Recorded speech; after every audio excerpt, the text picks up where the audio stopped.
Welcome to the 9th lecture of the digital image processing course. In this lecture, I'm gonna go over image restoration in the frequency domain.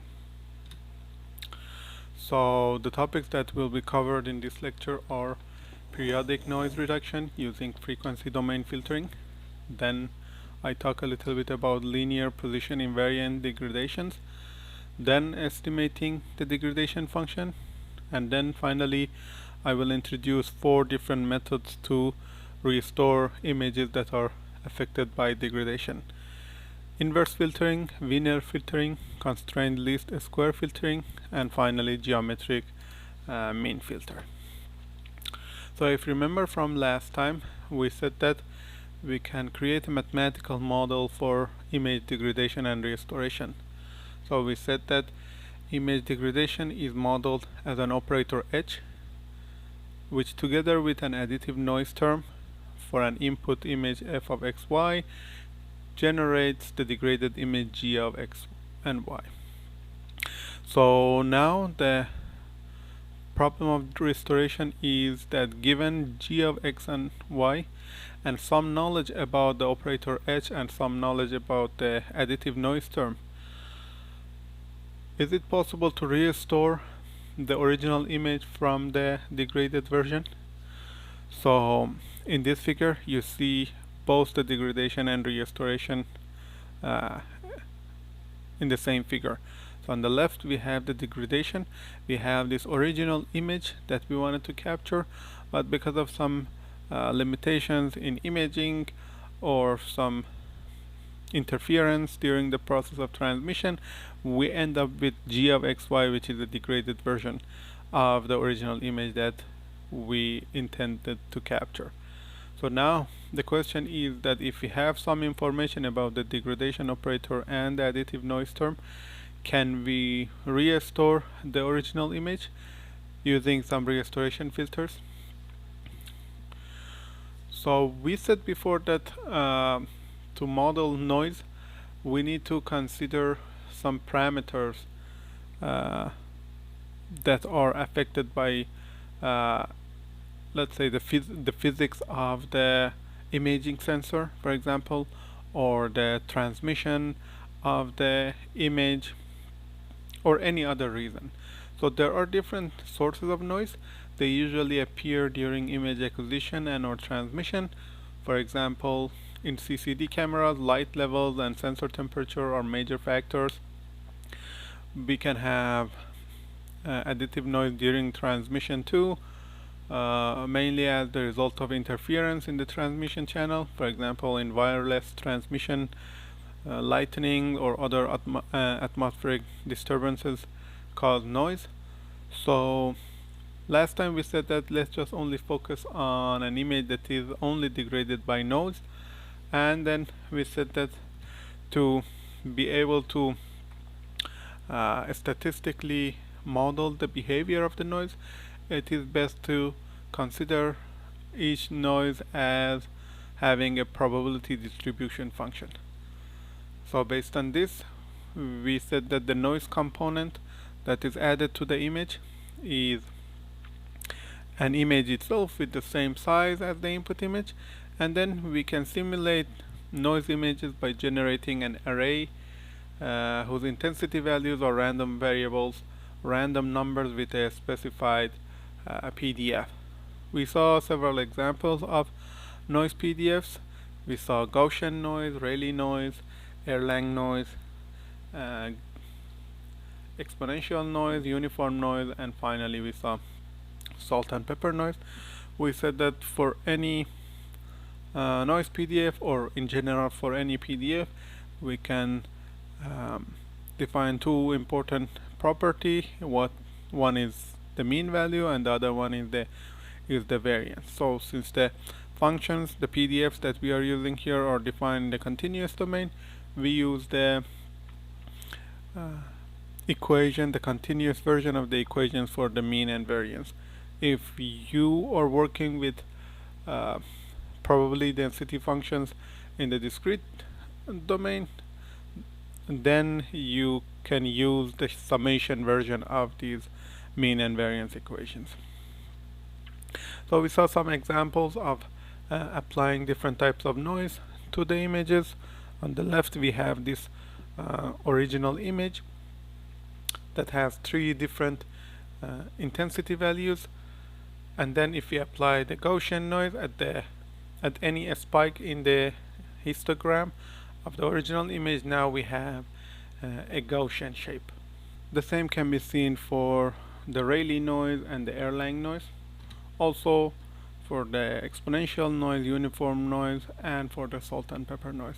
And if you remember from last lecture, we said that application of salt and pepper noise is a bit different than application of the other types of noise, because in other types of noise you basically create a noise image and then you just find the addition of the noise image and the original image. As for the salt and pepper noise, you can think of the noise image as a mask in which, depending on the value of the salt and pepper noise mask, you need to modify specific pixels in the original image. Then we saw how we can restore images that are affected by different types of noises. We saw mean filters, including arithmetic mean filter, geometric mean filter, harmonic mean filter, and contraharmonic mean filter. We also saw order statistic filters, including median filter, min max filter, midpoint filter, and alpha trimmed mean filter. And finally we saw adaptive filters, including adaptive local noise reduction filter and adaptive median filter. So we said that mean filters are good for getting rid of Gaussian and uniform noise in general, but they are not performing very good when it comes to salt and pepper noise, especially since the two versions that can deal with salt and pepper noise, the harmonic and contraharmonic filter, more specifically the contraharmonic filter, you need to specify the filter order in such a way that it can either reduce the salt noise or the pepper noise. On the other hand, order statistic filters are very good candidates of getting rid of impulse noise. And finally we saw that we can use adaptive filters, in which depending on different locations of the pixels in the image, if we can adaptively tweak some parameters of the filter, we can get much better result as opposed to just use basic mean or order statistic filters. As it was discussed previously, periodic noise can be analyzed and filtered using frequency domain filtering. So periodic noise appears as bursts of energy or impulses of energy in the Fourier domain at locations that correspond to the frequencies of the periodic interference. So we saw three selective filters before: band reject filters, band pass filter, and notch filters. So notch filters are usually more used in image restoration, especially for getting rid of periodic noise. Before I talk about notch filters in more detail, just as a reminder, take a look at these two functions, the sine function and the cosine function. So on the left are the sine and cosine functions that are defined in the spatial domain. As you can see, we have u0 and v0 basically as the frequencies of the repetition along the horizontal and vertical axes of the image. And if we calculate the Fourier transform of these two functions, what we see is that both of them are translated into two impulse functions in the frequency domain, of course with different amplitude, but nonetheless any sine and cosine function in the signal domain is equivalent to having two impulse functions in the frequency domain. So that's how we can define the properties for the notch filter to remove these type of periodic noise. So notch reject filters are usually used for removing the periodic noise. So the transfer functions for notch reject filters are usually created as a product of a few high-pass filters whose centers are translated to the centers of the notch. So this was a mouthful. So let's just see how it looks like in mathematical term. So h of nr is the transfer function of the noise reject filter in the frequency domain. As you can see, it's dependent on variables u and b, equals, this is the product sign, product for k changing from 1 to q of hk u and v and h minus k u and v, where hk and h minus k are high pass filters with centers at locations uk, vk and negative uk, negative vk respectively. So it means that if you plan to remove some frequencies, uk, vk, since we are working with periodic noise, definitely we will have a symmetric representation of this frequency with respect to the origin of the frequency domain. So we have uk and vk, we have an impulse in this frequency, and also we have an impulse in the frequency negative uk and negative vk. So that's why we have both of these things multiplied together. So frequency domain filters, as we have seen before, are symmetric about the center of the frequency rectangle. This is the direct property that came from the definition of the discrete Fourier transform, that the discrete Fourier transform is periodic, and the center for rotation or center for symmetry is the origin. So because of this, the notches that we specify are specified as symmetric pairs. So now that we have this, we can define the center distance for the high pass filters using these two equations. So on the one on top is for difference from center for an impulse that is located at location uk and vk, and the bottom one is the center distance from the origin for the frequency that is located at negative uk and negative vk. So now let's see how we can combine these to create some sample notch reject filters. So here you can see an example of a Butterworth notch reject filter of order n with 3 notch pairs. So you remember any single one of these was the generic Butterworth high pass filter. So now, since we want to have a high pass filter h subscript k and another one h subscript negative k, we multiply these two together, and since we want to get rid of, let's say, 3 different periodic noise, then we have to calculate the product of these 3 different filters. One thing that you should note is that the d0k is the same for each pair but can be different for different pairs. And if you have a notch reject filter, creating a notch pass filter is very straightforward. So the transfer function of a notch pass filter, there should be a v here.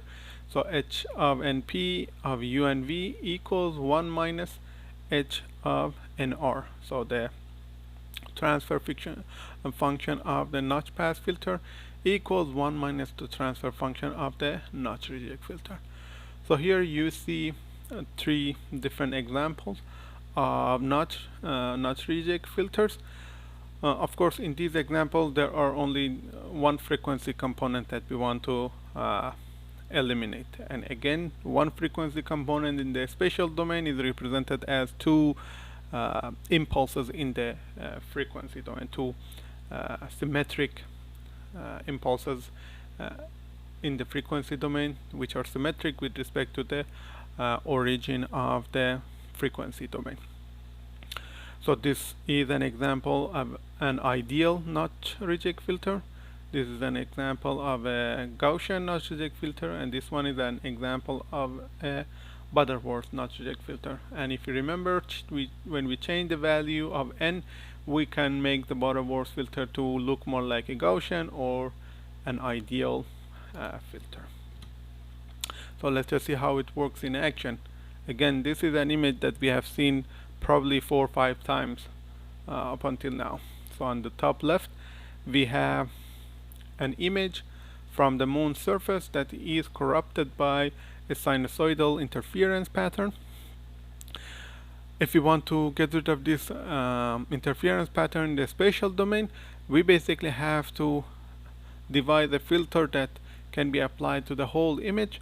And since this interference appears in all the pixels of the image, it is going to be very hard to get rid of.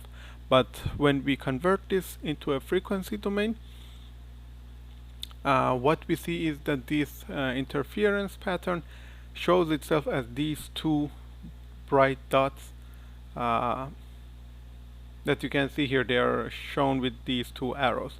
So now, to get rid of these, what we can do is that we can design a notch reject filter in which it is 0 at the location of these two spikes, and it is 1 at any other location. So this is the filter that we can design. And now if we element-wise multiply this mask or this filter with the Fourier transform of the image, what we can get is the interference or noise free image that we want to. And then if we subtract the original image and this one together, we can get an image that shows the interference pattern only. Let's just take a look at another one. Here on top left we have an image and basically a radar image from the from Florida and Gulf of Mexico, and as you can see, because of the imaging system that we have used, we see horizontal scan lines appear all over the image. So in the frequency domain, if we convert it into frequency domain and center it, this is the spectrum of the Fourier domain. So now we can design a rectangular notch filter that basically is 0 in these two regions and it's 1 otherwise. And if we element-wise multiply this with the Fourier transform, not necessarily the spectrum but also the phase too, then what we get is this version of the image, which in which a lot of the horizontal scan lines are eliminated. Of course, you see that there are still some interference that appear in the result as a result of maybe not perfect design of the filter, or what if there are more interference pattern and we are only getting rid of some of them. But in any case, this image is containing less interference than the original one. And again, if you subtract this from the original image, we can get an image of the interference pattern. So in all the previous examples, the interference patterns were very easy to identify and characterize in the frequency domain. But what if we have multiple interference patterns? How to ensure that we remove less of the image information during the filtering process? So to make sure that this is the case, we require to do optimization of the filter parameters. So to achieve this, let's start with a notch pass filter to extract the interference pattern. So this is represented in the frequency domain and spatial domain as these two equations. So in the frequency domain, n of u and v equals h of np, basically the transfer function of the notch pass filter, element-wise multiplied by g of u and v. To get the spatial domain representation, of this equation, what we need to do is that we need to calculate the inverse discrete Fourier transform of both sides of the equation. So in that case, n of x and y, the spatial representation of the interference pattern, equals inverse discrete Fourier transform of h and p u and v multiplied by g of u and v. So now, since we assume that the interference is additive, we can estimate the interference pattern, interference free image as f hat of x and y equals g of x and y minus n of x and y. So now what we need to do is that we said we want to change filter parameters and how it affects the image. To model this and to account for the effects of incomplete components that are not present in the estimate of noise, we use a weighted or modulated estimate in this form. So the weighted form is f hat of x and y equals g of x and y minus a weight function multiplied by the interference component. So optimum notch filtering aims to minimize the local variance of the restored image. You might ask, why do we care about the local variance of the restored image? So what is the effect of interference in the image?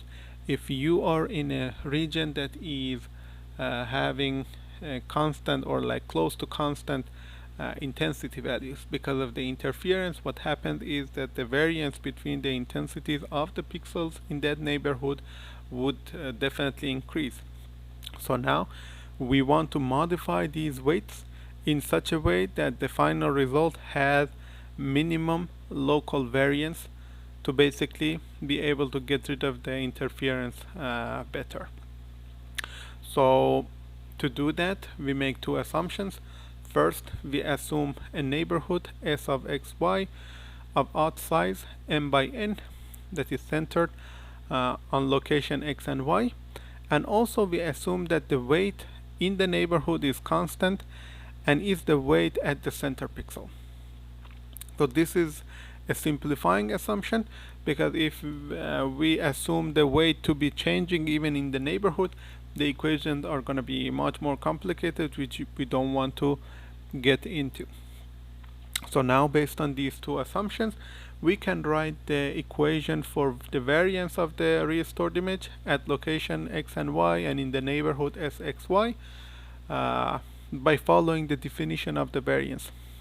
So sigma squared equals 1 over mn, basically 1 over the total number of pixels in the image, equals the summation of f hat of rc minus f hat bar, and this subtraction is raised to power 2, and rc are all the pixels inside the neighborhood, and f hat bar is the average of the pixels, the average of the restored image in the neighborhood.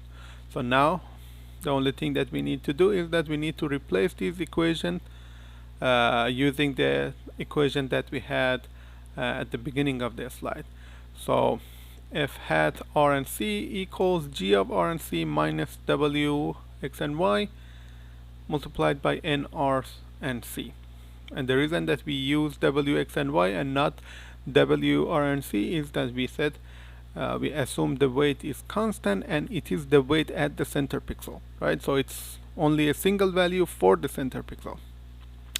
And we can do the same for the average value of the restored image in the neighborhood too.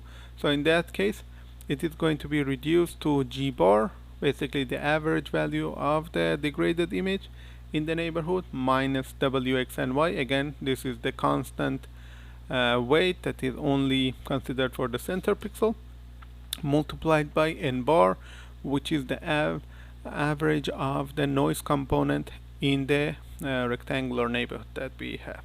And again, the bar symbol is to show the average of the corresponding parameter in the neighborhood. So now that we have this equation for the variance, we can achieve our goal, which was to minimize the variance with respect to the W. Right? So the W is the variable here, and we want to minimize the variance with respect to it. So to do that, we take the derivative of the variance with respect to W and we make it equal to 0. So the partial derivative of sigma squared of x and y over sigma W x and y should be equal to 0. So if we calculate this derivative using this equation and we equal it to 0, then the result for the W of x and y, the weight for the center pixel, is going to be the average of the multiplication of g and n minus the average of g multiplied by the average of n over n squared bar, basically the noise component squared and then taking the average, minus n bar squared, basically the noise component taking the average and taking the average to power 2, which means that for every pixel x and y, this weight is computed and then using the first equation in the previous slide to basically create the interference free image. So now let's take a look at one example. On the top left we have an image of the Martian terrain with some complex semi-periodic interference pattern. So if we calculate the Fourier transform and then we center it and calculate the spectrum, this is the image that we see. As you can see, we have a lot of impulse-like spikes in the frequency domain.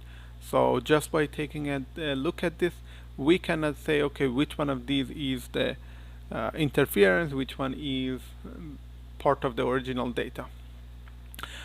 So, and another thing is that it is not always useful to center the Fourier spectrum or the Fourier transform, and that is actually what is sometimes common in practice.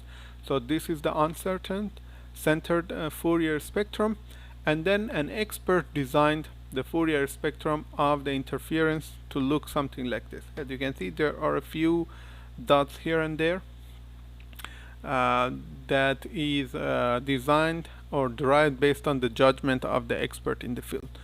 So now if we calculate the inverse of this, we can get this pattern, this spatial interference pattern, and by optimizing the parameters for individual pixels, what we get is this restored image. And as you can see, a lot of the interference that was present in the first image, they are gone in the restored image. But at the same time, you realize that going from this image to this one was not as straightforward as designing a notch reject filter and just applying it to the image. There are more steps involved. So now that we saw how we can get rid of the periodic interference in the images, let's just talk about linear position invariant degradations, which is a more general consideration of the degradation and restoration modeling. So if you remember before, we said that we consider the degradation operator as a linear position invariant degradation. But what does it mean?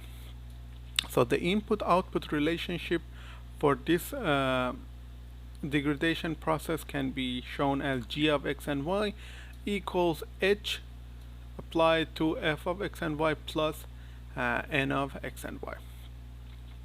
So now the question becomes how we apply h to f of x and y. And the answer to that is not very simple. It depends on the type of the operator that you have. So let's say if the operator is a power of 2, right? It's going to be totally different than if it was uh, a linear function, right? So for linear and position invariant degradation, the answer is very straightforward. So let's just see what does linear and position invariant mean. So you have seen examples of linear operators before. We say that operator H is linear if it satisfies the additivity and homogeneity properties as follows. So H of A F1 plus B F2 should equal H of A H of F1 plus B H of F2. So this is a combination of the two properties. So we have additivity and we have homogeneity for operator H. So this is something that we have seen before, but this is still not enough for us to get to a simpler approach to show the relationship between input and output in a degradation process. The other important property for the operator is that it should be position invariant. So what does it mean to be position invariant? So before that, let's just ask it a little bit differently. What does it mean for an operator or for a system to be time invariant? So a system is said to be time invariant when its output to a given input does not depend on the time that you apply the input. So if you apply the input at time t1, it should give you a response R1, let's say. But if you wait 2 days and you apply the exact same input, the output should be exactly the same. So this is for time invariant systems. For position invariant system, it's basically the same thing. The only difference here, as opposed to time invariant, is that for time invariant systems, the variable was time. But in images, what we have as the variable is the spatial location, right? So that's why we call it position invariant. So it means that if we apply h to function f, we should get g. But if we apply h to a shifted version of function f, we should get g with exactly the same amount of shift along horizontal or vertical directions.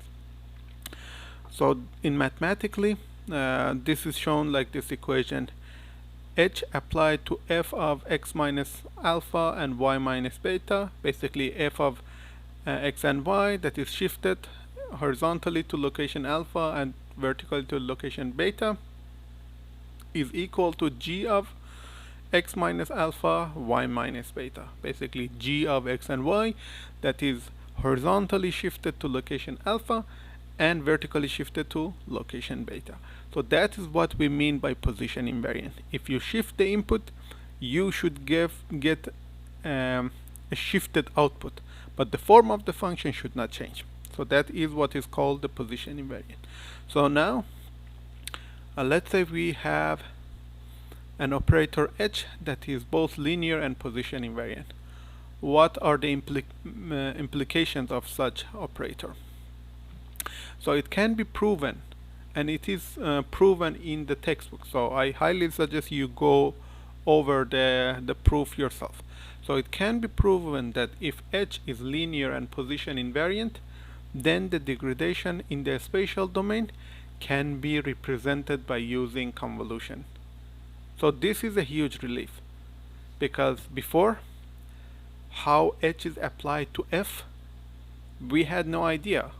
There could be infinitely many ways that h can be applied to f. But now, if h is linear and position invariant, it can be modeled, the degradation can be modeled as a convolution operator, in which in this equation h of x and y is called either the impulse response or the point spread function of the degradation operator. So why is it called the impulse response? Because it means that if you have the the system and you give it an impulse function as the input, whatever you get at the output is going to be h of x and y. In the Fourier domain, we have this equivalent equation g of u and v equals h of u and v element-wise multiplied by f of u and v plus n of u and v. So this is basically using the convolution theorem that we discussed extensively in last chapter.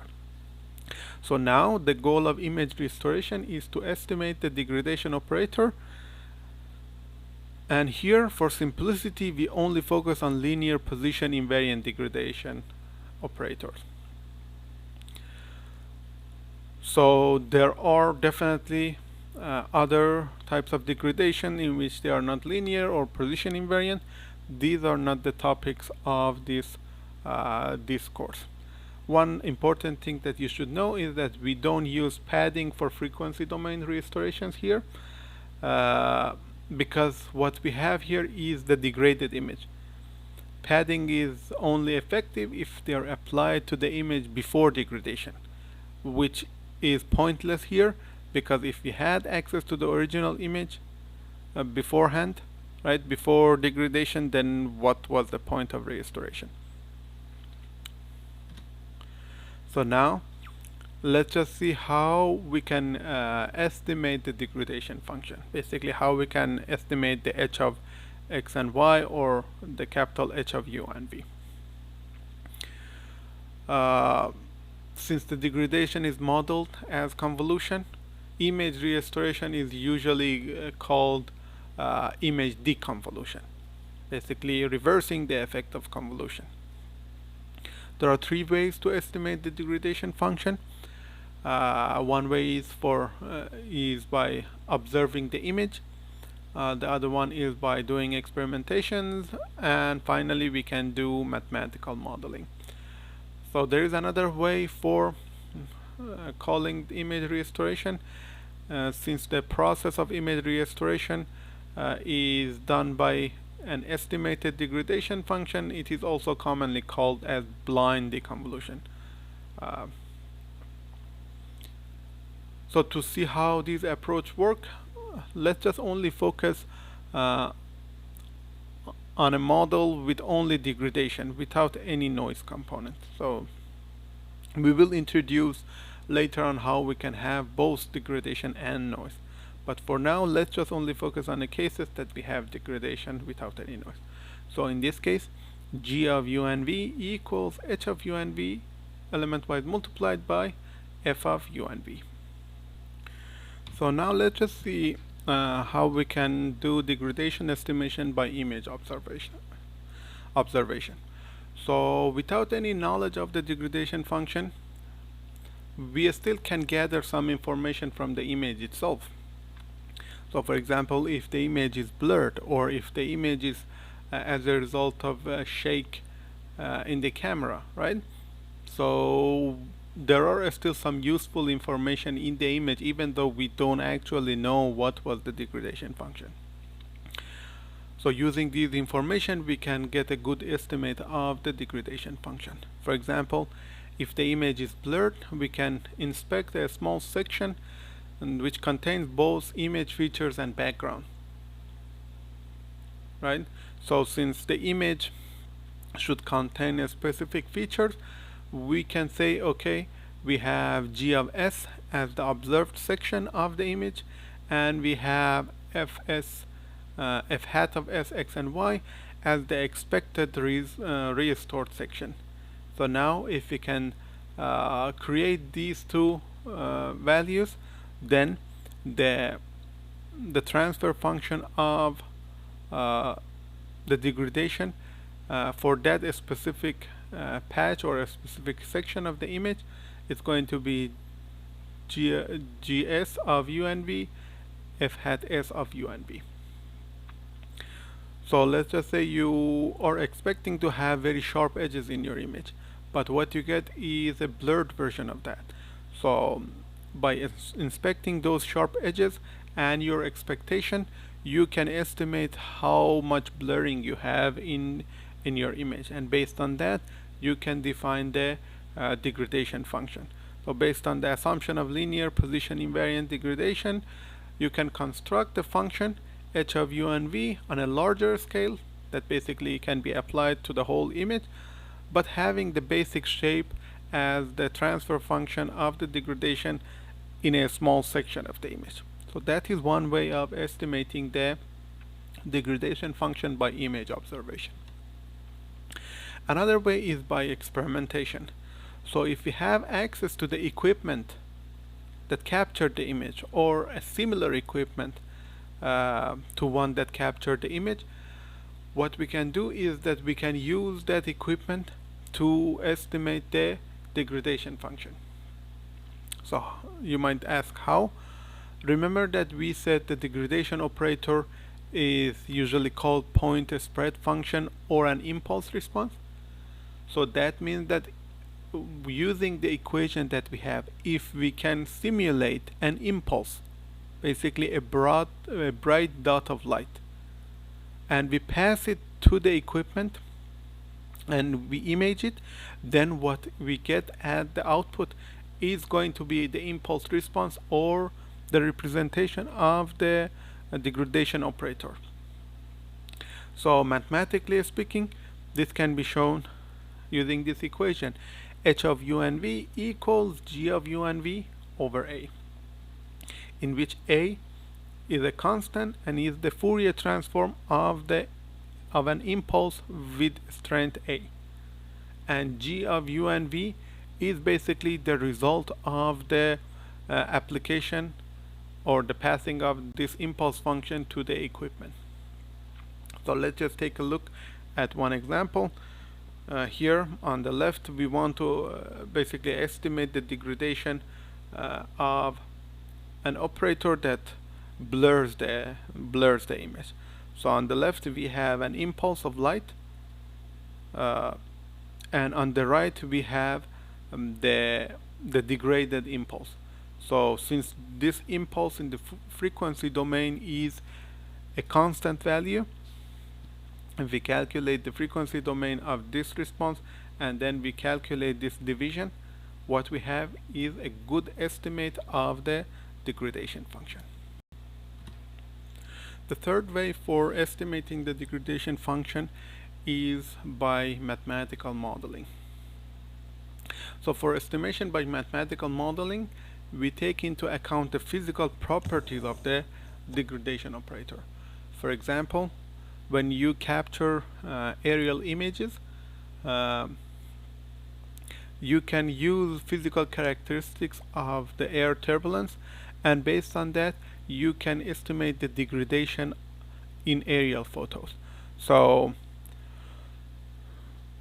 of course you are not going to be asked to drive these equations, these are just a given, but the way that these equations are derived is by taking into account the physical characteristics of the phenomena that degrade the image.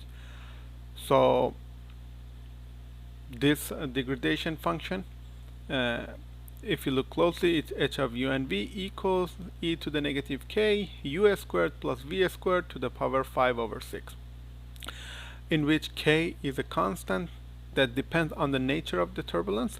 And if you look closely, you see that this function is very similar to a Gaussian low-pass transfer function, except with the 5 over 6 power that you have.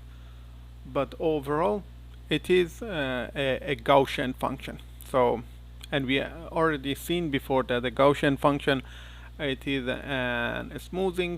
it's a smoothing filter, and if you remember, it was from one of the homeworks that we said Gaussian smoothing is a better estimate of blurring rather than box filtering. But in any way, when we change variable k, we can simulate blurring of aerial images with different amount of blurring. So let's just take a look at one example.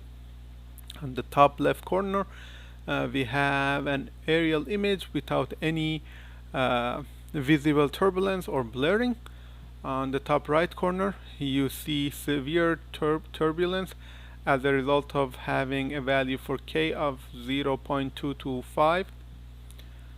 Bottom left is with mild blurring or turbulence with a value of k being 0.001. And then finally, for the last image, we have low turbulence with a value of k being 0.00025. As you can see, when you decrease the value of k, you basically decrease the amount of blurring that you see in these type of aerial images. So let's just take a look at another example. So this is for you to see the general approach for such modeling. So here what we want to do is that we want to derive the equations for modeling blurring in images as a result of motion between the image and sensor during image acquisition. So here we want to model image f of x and y going through a planar motion, and for this modeling we assume x0 of t and y0 of t as the time varying components of the motion in x and y direction. So we assume that the shutter opening and closing is instantaneous. So what we have is that the shutter opens instantaneously. We have a period of time, a duration of time in which the image acquisition is done.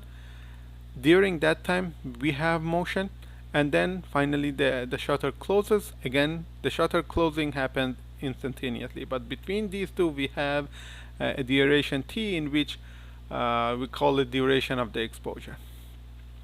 So the captured image at any point is the integral of the exposure during the time that the shutter is open.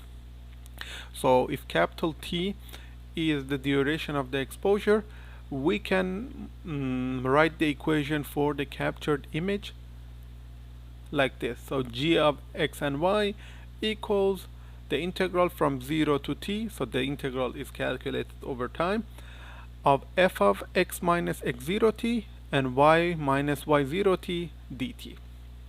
So if x0 t and y0 t are 0, this is going to be the integral from 0 to t of f of x and y, which is basically the image without any motion blur. But if you have any other value for x0 and y0, then you have motion blur in the image that you want to capture. So now the aim is to estimate the degradation function by mathematical modeling. So the way to do it is we can do it in the Fourier domain. So let's just calculate the discrete Fourier transform of the both sides of this equation. So we have g of u and v equals double integral from negative infinity to positive infinity of g of x and y e to the negative j 2 pi ux plus vy, and the integrals are calculated over variables x and y. So now we had the previous equation for g of x and y, which was the integral from 0 to t f of x minus x0 t y minus y0 t over variable t. So now we have three integrals that we need to calculate. This complex exponential function is not dependent on variable t. So what we can do is that we can switch the order of these integrals. So we calculate the integral over variable t at last, and then what we do is that we calculate these two integrals over x and y for the shifted version of the function f of x minus x0 t and y minus y0 t. So if you remember from the properties of the Fourier transform calculation, if we have a shifted version of the function in the spatial domain, it shows itself as a complex exponential function in the frequency domain with those exact amount of shift presented as in the power of this complex exponential function. So now After doing the calculation and using that property, we have the integral from 0 to t of f of u and v e to the negative j 2 pi ux 0t plus vy 0t, and this integral is calculated over variable t. So now, since this integral is over variable t and f of u and v is not a function of t, you can take it out of the integral. So g of u and v is going to be f of u and v multiplied by this integral. So if you remember, we said that now we only focus on the cases that we only have degradation without any noise, right? So this function, this integral, is basically the h of u and v, the estimation of the degradation function. So h of u and v is going to be the integral from 0 to t e to the negative j 2 pi ux 0t plus vy 0t, and the integral is calculated over variable t. So now this is the general equation for the motion, right? We still don't know what are the functions x0t and y0t. So if the motion variables x0t and y0t are known, then you can replace it into the equation, and then you do the integral to calculate the exact function for h of u and v. For example, if we assume that we have a linear motion with rates x0 of t equals at over capital T and y0 of t equals bt over capital T, with a and b being some variable like some constant, and capital T is the duration of the exposure, and each one of these is calculated. x0t is in x direction and y0t is in y direction. If we replace this in the equation for h of u and v, we get this function capital T over pi ua plus vb sine of pi ua plus vb multiplied by e to the negative j pi ua plus vb. If you look closely in this equation, you realize that this part is basically a sinc function, of course with a different constant, right? But nonetheless it's a sinc function. And this one, it is as a result of a shift in the integral. So if you remember, we said that when we were taking the integral of a box function from negative w over 2 to positive w over 2, we didn't have any shift in the Fourier transform. But if we had a box function that was non-zero from 0 to w, then we had a shift. So basically you can think of it that way. Of course, depending on the different variables that we have for x0 and y0, this function is different. So I just wanted to point out that this function, even though it looks very complex, it is not that complex. You have seen examples of it before. This function is in continuous domain. So to create the discrete version of this function, what you need to do is that you sample this function at location u changing from 0 to m-1 and v changing from 0 to n-1. So here you see an example of application of this degradation function into an image. So on the left you have the original image without any motion blur, and on the right you have the motion blurred image in which a and b are equal and equal to 0.1, and t, the capital T, the duration of exposure, is 1. So let us talk about different ways that we can use those estimations that we had to basically restore the image. So the simplest approach is inverse filtering, which means that to obtain the restored image, the degraded image is element-wise divided by the estimated degradation transfer function in the frequency domain. So let's just see how it looks. So if you remember, we had g of u and v to be equal h of u and v multiplied by f of u and v plus n of u and v, right? So inverse filtering says that f hat of u and v equals g of u and v element wise divided by h of u and v. So now if we replace g of u and v with its equation, now we have h of u and v, f of u and v plus n of u and v over h of u and v. So now in the first term we have h of u and v multiplied by f of u and v divided by h of u and v. So h of u and v will be cancelled out. So we have f of u and v plus n of u and v over h of u and v. So this seems very simple, right? Especially if you don't have any noise component. So if you don't have any noise component, this gives you the straightforward answer without any other consideration. But what if we have noise, right? And that is very common, right? So then what we can do is that if we know the degradation function, we cannot recover the original image since we don't know the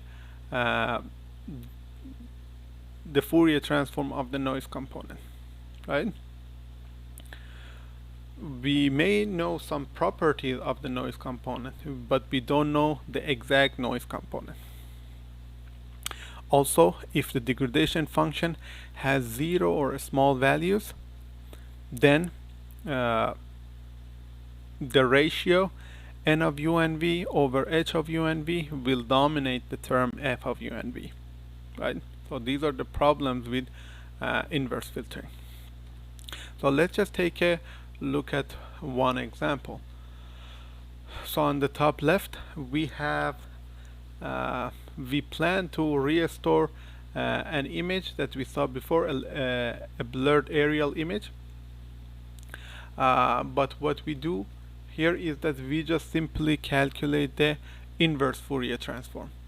Sorry, we calculate inverse filtering, right? So this is the resulting image that we get, because that blurred image also contained a little bit of noise. The noise component, in addition to having small values for the degradation function as mentioned here, basically dominate the original image. So what we can do to reduce the effect of 0 or small values in the degradation function is to limit the filter frequencies to values near the origin of the frequency domain. So basically we apply a filter before calculating the inverse discrete Fourier transform into the result of inverse filtering. So on top left corner we have the result of restoration without any filtering. Basically here says with full filter. That means that we consider the whole frequency domain for calculating the inverse discrete Fourier transform. On the top right corner we see the result with h, or the estimate of the degradation function, cut off outside a radius of 40 pixels. This one is with a result is the result with h cut off outside the radius of 70 pixels, and finally the last one is the result with h cut off outside a radius of 85.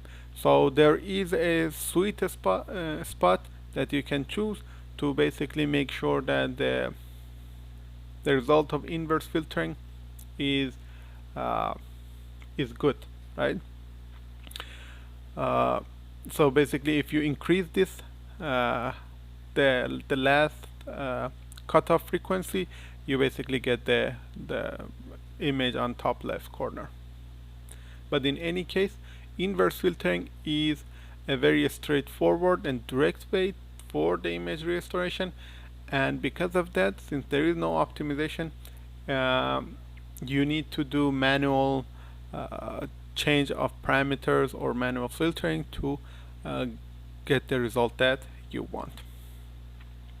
So now, because we didn't have any control over the parameters of the inverse filtering, let's just see how we can introduce some optimization into the process to make sure that the result that we get is optimal in some sense.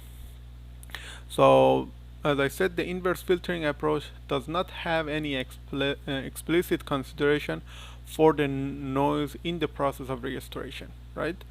We didn't use any properties of the noise. On the other hand, the minimum mean square error or the Wiener filtering approach considers both the image and the noise as random variables, and it aims to find the restored image with minimum mean square error with the uncropped image. So if you look closely, this is very similar to what we had for restoration of images corrupted by periodic noise when we wanted to do minimization of the variance. So this is kind of similar to that. So the error metric that we define here is e to the power 2, which equals capital E, or the expected value of f minus f hat squared. So f is the uncropped image and f hat is the estimate, right?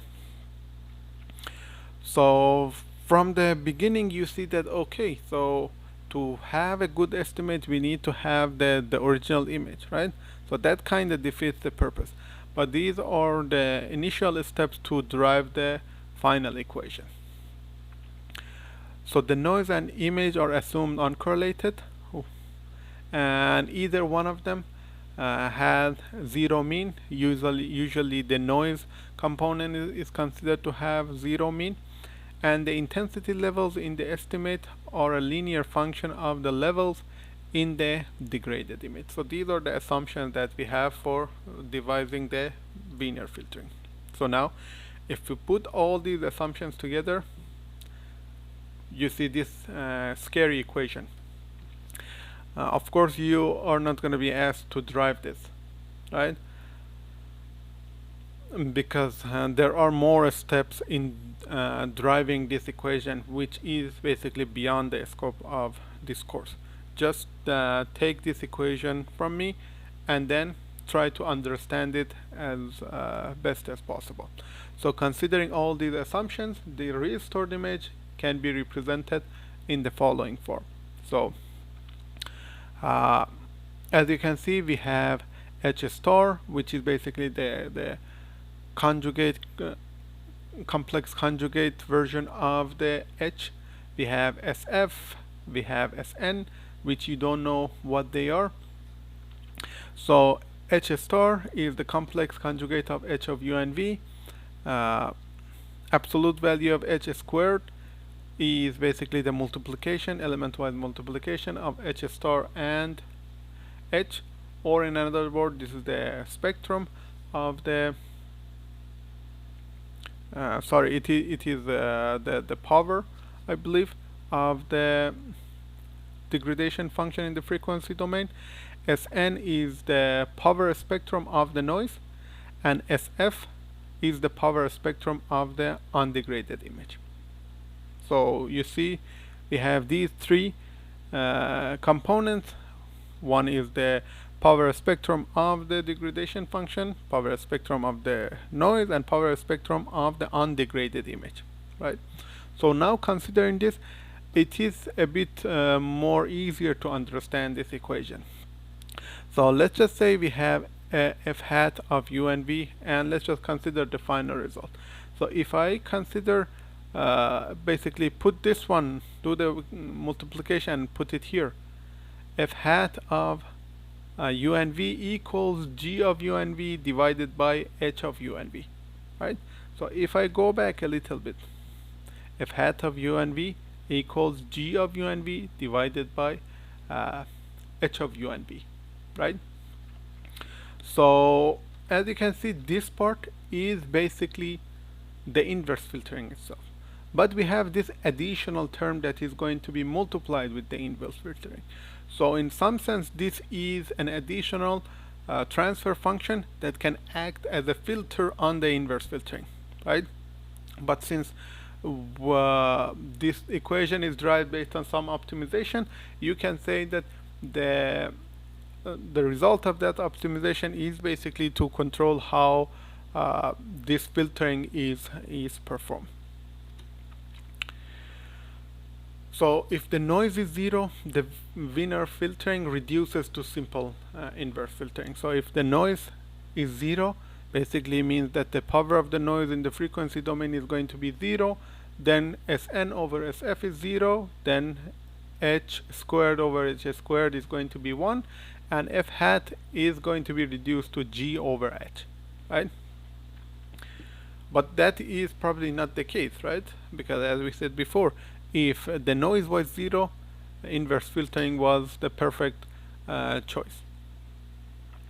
But again, what we have here is that we need to have information about the power spectrum of the noise and also the power spectrum of the undegraded image, right? So to remedy these issues, we can use the definition for signal to noise ratio, which basically is a metric to measure the level of the original undegraded image power to the level of the noise power. So signal to noise ratio is divided as the double summation over all values of u and v of f hat u and v squared over the double summation over all values of u and v of n u and v. So f hat u and v in the frequency domain, if you remember from before, we said that there is a relationship between the power of the signal in the frequency domain and the power of the signal in the signal domain. I'm not gonna get into that that much, but basically this is the representation of the signal to noise ratio in the frequency domain, and in the signal domain we have this representation of the signal to noise ratio. So to simplify the Wiener filter based on the signal to noise ratio, first we assume we have a white noise, which basically means that its spectrum is going to be a constant value. That's the first assumption. The second assumption is that we assume that the ratio between the power spectrum of the undegraded image and the power spectrum of the noise image is constant, right? So first we assume that Sn is a constant value, then second we assume that the ratio Sn over Sf is constant. So that is one thing that probably not 100% accurate all the time, right? But to simplify this, the Wiener filtering, we make this assumption. So now if we do these simplifying assumptions, the Wiener filtering is represented in this simpler equation: f hat of u and v equals 1 over h of u and v, absolute value of h of u and v squared over absolute value of h of u and v squared plus k multiplied by g of u and v. Basically the inverse filtering result multiplied by this term. And here k is a constant that is added to the term, to all terms of absolute value of h of u and v squared. So now let's just see how it looks in practice. So on the left image we have the result of inverse filtering without applying any filter to limit the values of the transfer function in the frequency domain. Basically this image is repeated. The second image is the result of again inverse filtering, but now we limit, or we radially limit the transfer function for the degradation, right? So as you can see, it is much better than this one, but still it is a bit blurry. And finally, for the last one, we have the result of Wiener filtering. So just by modifying the equation for inverse filtering and make it into a Wiener filtering, we can get a better result for restoration of the image. And the Wiener filtering is more resilient against having noise when you compare it to inverse filtering. So let's take a look at more examples to see how Wiener filtering can perform better when compared to simple inverse filtering. So on the top left corner we have the 8-bit image of the book cover that is corrupted by motion blur as well as additive noise. The second image on the top row is the result of applying inverse filtering, and as you can see, not much of the image details are recovered in the result. On the top right corner, however, you see the result of Wiener filtering. Even though the resulting image is a bit noisy and it still contains some motion blur, it's much better than the simple inverse filtering. So now let's see what happens if we reduce the amount of noise. So this image is basically degraded by the exact same amount of motion blur, but the noise variance is reduced 1 order of magnitude. Again, when you simply apply inverse filtering, you don't see that much effect. Basically, inverse filtering is not able to recover the image, but now the result of Wiener filtering is much better than what it was before. And finally, if you almost completely eliminate the noise, so here in comparison to the previous one, the variance of the noise is reduced by 5 orders of magnitude. Now you can see the effect of inverse filtering to some extent, even though you are able to see the features, but still it is not perfect. On the other hand, the Wiener filtering can reconstruct an image that is almost exactly similar to the original image. So now let's take a look at another method, constrained least squares filtering. So the Wiener filtering is capable of image restoration, but it requires the power spectrum of the undegraded image and also the noise to be known. And these are the two things that we generally don't have access to. So this new method only requires the mean and variance of the noise to be known. And to reduce the effect of noise, or basically to reduce the noise sensitivity of the restoration process, we can consider a measure of smoothness to be applied to the image. For example, by using a second derivative of the image, or the Laplacian, we can measure if the image is less smooth or more smooth. So as you remember, the Laplacian was used to sharpen the images, right? So because of that, it can be used as a measure of smoothness. So if the Laplacian, or you can say the summation of the Laplacian in an image is very large, that basically means that the image is not smooth, and probably it is noisy. Of course, if the Laplacian is small, then it means that the image is smoother.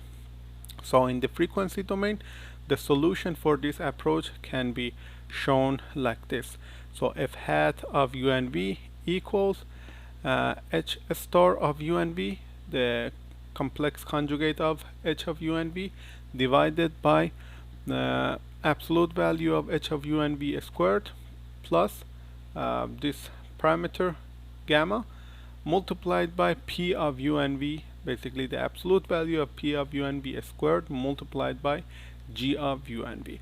Of course, you are not going to be asked to derive this equation. If you are interested, you can go take a look at the corresponding section in the book.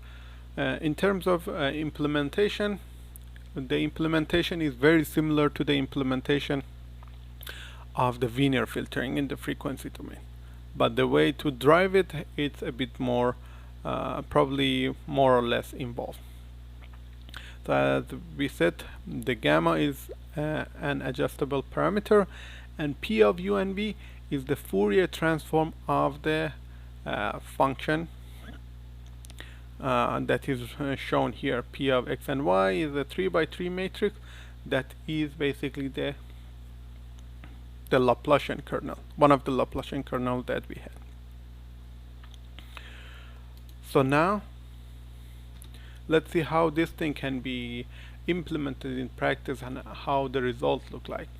So the functions P of u and v and h of u and v must have the same size, and that is something that is understandable here because we have this arithmetic addition here and we have this basically element-wise subtraction.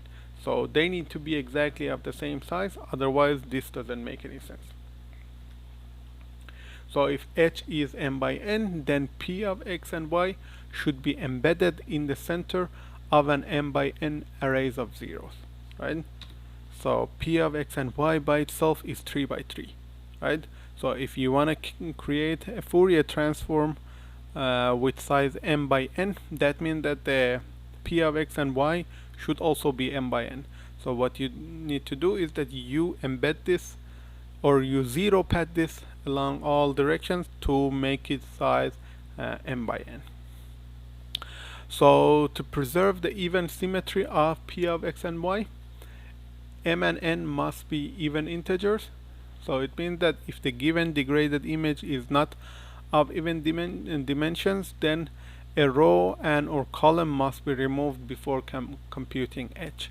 So these are some implementation details of applying constrained least square filtering for image restoration. So now let's just see how it looks in practice. The image on the left is the result of this method applied to the previous image, which was affected both by motion blur and additive noise. This one is with the same motion blur artifact but with 1 order of magnitude reduction in the variance of the noise. And finally this one is with the same amount of motion blur but 5 order of magnitude reduction in the variance of noise in comparison to this one. So if you take a look at these images here, you see that with a little bit of different assumptions, the new method is performing even a little bit better than the Wiener filtering, even though the assumption for Wiener filtering was to have access to the spectrum of power spectrum of the undegraded image and the noise, which were not possible. So considering this measure of a smoothness or Laplacian can help us in recovering the original image. So now let's take a look at the final approach that I want to introduce today, and it is a geometric mean filter. Of course, it is a little bit different than the geometric mean filter that we saw in spatial filtering. This geometric mean filter is applied in the frequency domain. So the Wiener filter can be generalized in the form of a geometric mean filter as follows: f hat of u and v equals h star u and v power spectrum of h of u and v. This ratio is raised to the power alpha, and then multiplied by h star u and v power spectrum of h plus beta Sn of u and v Sf of u and v. If you remember, Sn was the power spectrum of the noise and Sf was the power spectrum of the undegraded image. And this ratio is taken to the power 1 minus alpha, and then finally these two are multiplied by g of u and v. So in this formulation, alpha and beta are non-negative real constant. So this, as you can see, is a generalized version of the Wiener filter. So when alpha is 1, Basically, this term is going to be 0. Sorry, this term is going to be to the power 0, which equals 1, and this whole equation is reduced to the basic inverse filter.